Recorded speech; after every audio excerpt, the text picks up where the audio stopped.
எல்லாருக்கும் வணக்கம்.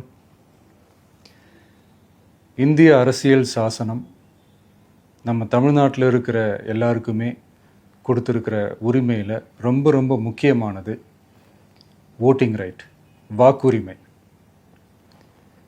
ஒரு மனுஷன் உயிரோடு இருக்கான்றதுக்கு அடையாளமாக இருக்கிறதுல அவனோட ஓட்டுரிமை ரொம்ப முக்கியம். அதனால தான் voting is not only our right but also our life. ஒரு முக்கியமான விஷயத்தை பற்றி இப்போ நான் உங்ககிட்ட ஷேர் பண்ண போகிறேன். இது நான் ஃபஸ்ட்டு கேள்விப்பட்ட உடனே எனக்கே ரொம்ப ஷாக்கிங்காக தான் இருந்தது.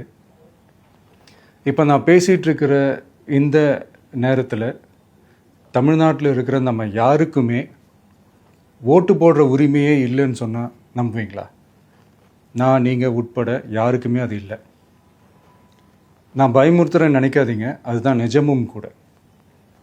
கொஞ்சம் ஏமாந்தால் நம்மளை மாதிரியே இன்னும் லட்சக்கணக்கான பேருக்கும் இதே நிலைமை தான். ஓட்டு போடுற அந்த உரிமையே இல்லாத மாதிரி ஒரு நிலைமை வந்தாலும் வரலாம்.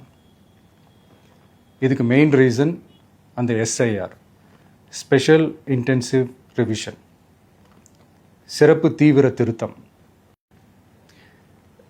இப்போது இந்த எஸ்ஐஆர் நம்ம தமிழ்நாட்டில் எப்படி ஒர்க் ஆக போகுது?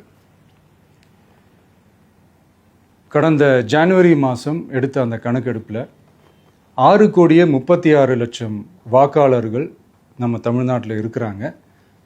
ஆனால் அவங்க யாருக்குமே இந்த ஓட்டு போடுற உரிமையே இல்லை. அந்த பிஎல்ஓன்னு சொல்லுவாங்க, பூத் லெவல் ஆஃபீஸர்ஸ், வாக்குச்சாவடி நிலை அலுவலர். அவங்க தான் வீடு வீடாக போய் அந்த ஃபார்மை கொடுப்பாங்க. அதை நம்ம ஃபில்அப் பண்ணி கொடுக்கணும்.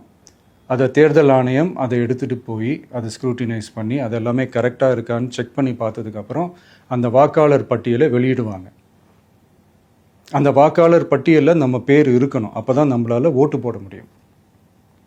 அந்த புது பட்டியல் வர்ற வரைக்கும் நம்ம வாக்காளர்களான்றது அது உறுதியே செய்ய முடியாது. இன்கேஸ் அந்த புது பட்டியலில் நம்ம பேர் இல்லைன்னா அது ஒரு தனி ப்ராசஸ், அது ஒரு தனி ஃபார்ம், அது ஒரு தனி கிளைம்ன்ற மாதிரி அது ஒரு வேறு வேலை. ஸோ இந்த மாதிரி நிறைய சிரமங்கள் குழப்பங்கள் இருக்கிறதுனால மக்களுக்கு இது மேலே ஒரு கன்ஃபியூஷன் ஒன்று இருக்குது. இது என்ன வெரிஃபிகேஷனா இல்லை ஒரு மறைமுக ரீரெஜிஸ்ட்ரேஷனா இல்லை இது ஒரு நியூ ரெஜிஸ்ட்ரேஷன் மாதிரியே தானா அப்படின்ற மாதிரி நிறைய கன்ஃபியூஷன் இருக்குது. அவங்க செய்ய வேண்டியதெல்லாம் ஒன்றே ஒன்று தான். இந்த மாதிரி வீடு வீடாக போய் அந்த என்யூமரேஷன் ஃபார்ம் நம்ம ஃபில்அப் பண்ணி கொடுக்கும்போது அதுக்கான அக்னாலேஜ்மெண்ட்டை அந்த பிஎல்ஓ அந்த ஆஃபீஸர்கிட்ட இருந்து நீங்கள் வாங்கிக்கணும். அது ரொம்ப ரொம்ப முக்கியம். இது நான் சொல்கிறது வாக்காளர் பட்டியலில் ஆல்ரெடி உங்கள் பேர் இருக்கிறவங்களுக்கு நான் சொல்கிறேன். இப்போ புது வாக்காளர்கள், ஃபஸ்ட் டைம் ஓட்டர்ஸ், அவங்களுக்கு ஃபார்ம் 6ன்னு ஒன்று இருக்குது.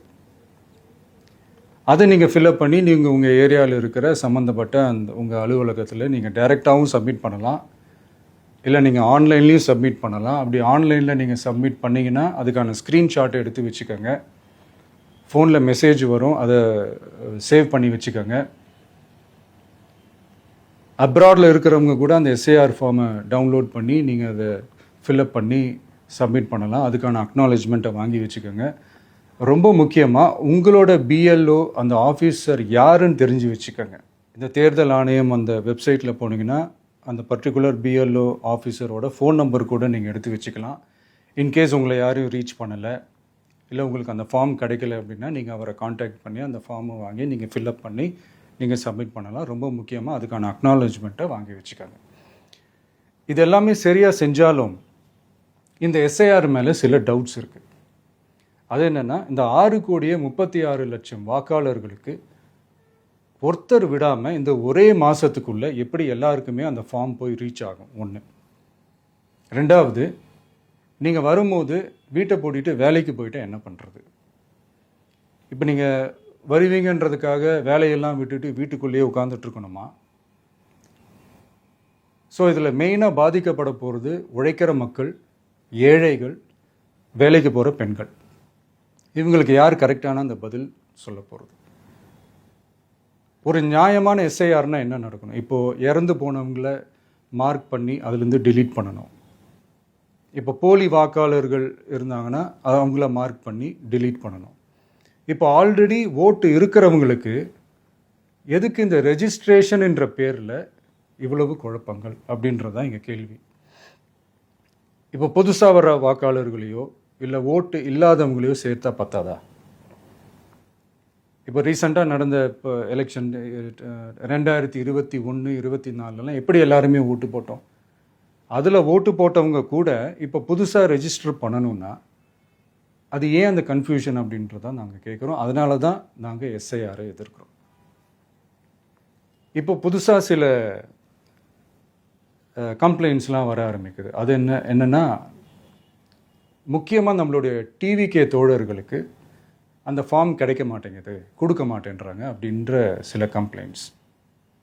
இது யார் பண்ணுறாங்க அப்படின்றது நான் தான் சொல்லி தெரிய வேணும்னு ஒன்றும் அவசியம் இல்லை உங்களுக்கு. இப்போ இருக்கிற ஆட்சியாளர்கள் அவங்களுக்கு கைப்பாவையாக இருக்கக்கூடிய சில பேர் இதை செய்ய ஸ்டார்ட் பண்ணியிருக்கிறாங்க.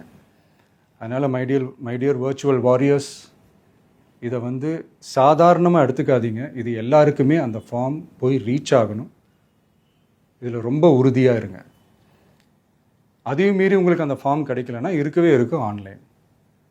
தேர்தல் ஆணையம் அந்த வெப்சைட்டில் போய் அந்த ஃபார்மை டவுன்லோட் பண்ணி நீங்கள் ஃபில்அப் பண்ணி சப்மிட் பண்ணலாம். உங்கள் வீட்டில் இருக்கிறவங்களுக்கு நீங்கள் செஞ்சு கொடுங்க, பக்கத்து வீட்டில் இருக்கிறவங்களுக்கு செஞ்சு கொடுங்க, தெரிஞ்சவங்களுக்கு, தெரியாதவங்களுக்கு, பழகினவங்களுக்கு, பழகாதவங்களுக்கு எல்லாருக்குமே நீங்கள் தயவு செஞ்சு கொடுங்க. அண்ட் ரொம்ப முக்கியமாக நம்ம ஜென்சி கிட்ஸ், நம்ம ஃபஸ்ட் டைம் ஓட்டர்ஸ், நம்ம புது வாக்காளர்கள், நம்ம நண்பா நண்பிகள், அவங்க ரொம்ப கேர்ஃபுல்லாக இருக்கணும். நான் ஆல்ரெடி சொன்ன மாதிரி உங்களுக்கான ஃபார்ம், அந்த ஃபார்ம் நம்பர் 6, அதை கரெக்டான டீட்டெயில்ஸோட கரெக்டான உங்கள் டாக்குமெண்ட்ஸை வச்சு அதை சப்மிட் பண்ணுங்கள். ஏன்னா வரப்போகிற தேர்தலில் நீங்கள் தான், அந்த ஜென்சி வாக்காளர்கள் தான் மிக முக்கியமான ஒரு ஃபோர்ஸ் அப்படின்றது எல்லாருக்குமே தெரிஞ்ச ஒரு விஷயம். அதனால் உங்களை டிஸ்டர்ப் பண்ணுறதுக்கு, உங்கள் பேரை அதில் இன்க்ளூட் பண்ணாமல் செய்கிறதுக்கு என்னென்ன வேலைகள் செய்யணுமோ, என்னென்ன தில்லுமுள்ளு வேலைகள் செய்யணுமோ எல்லாமே அவங்க செய்வாங்க. இது நமக்கு எல்லா திசையிலையும் எல்லா பிரச்சனைகள் கொடுத்துட்டு தானே இருக்கிறாங்க. அது டிஃபால்ட்டாக நடந்துட்டு தான் இருக்கும், அது ஒன்றும் பண்ண முடியாது. ஸோ அந்த மாதிரி ஓட்டு போடுற விஷயத்துலேயும் அவங்க என்ன மாறவா போகிறாங்க? இப்போ நான் சில மீட்டிங்ஸ்லலாம் ரிப்பீட்டடாக ஒரு விஷயம் நான் சொல்கிறேன்ல, 2 பேருக்கு நடுவில் தான் போட்டி அப்படின்ட்டு. அது மேடைக்கு மேடை அவங்க அதை ப்ரூவ் பண்ணிகிட்டு இருக்கிறாங்க. அதனால் தோழர்களே, வரப்போகிற தேர்தலில் நம்ம யாருன்னு காட்டணும், நம்ம பலம் என்னன்னு காட்டணும். அதுக்காக அந்த பலமான, அந்த பவர்ஃபுல்லான ஆயுதத்தை நம்ம கையில் எடுக்கணும். அந்த ஆயுதம் வேறு எதுவுமே இல்லை, ஓட்டு, வாக்கு, ஜனநாயகம். அது இருந்தால் தான் நம்ம அந்த வெற்றியை நோக்கியே நம்மளால் பயணிக்க முடியும். தமிழ்நாடே அந்த வாக்குச்சாவடி முன்னாடி திரண்டு நிற்கணும். அதை பார்த்துட்டு தமிழ்நாடே தமிழக வெற்றி கழகமா, இல்லை தமிழக வெற்றி கழகம் தான் தமிழ்நாடா அப்படின்ற மாதிரி இருக்கணும். வீடுன்னு ஒன்று இருந்தால் தான் ஓடு மாற்ற முடியும்னு அறிஞர் அண்ணா அவர்கள் சொல்லியிருக்கிறாங்க. அந்த மாதிரி ஓட்டுன்னு ஒன்று இருந்தால் தான் இந்த நாட்டையே காப்பாற்ற முடியும். அப்புறம் இன்னொரு முக்கியமான விஷயம், அந்த எனிமரேஷன் ஃபார்ம் நீங்கள் ஆன்லைனில் நீங்கள் ஃபில்அப் பண்ணும்போது அதில் ஒரு சில ப்ராப்ளம்ஸ் வர்றதுக்கு வாய்ப்பு இருக்குது. அது உங்களுடைய ஓட்டர் ஐடியில் இருக்கிற உங்கள் பேரும், ஆதார் கார்டில் இருக்கிற பேரும், அந்த ஸ்பெல்லிங், இனிஷியல்ஸ் எல்லாமே ஒரே மாதிரி இருந்தால் தான் அது அக்செப்ட் ஆகும், இல்லைன்னா அக்செப்ட் ஆகாது.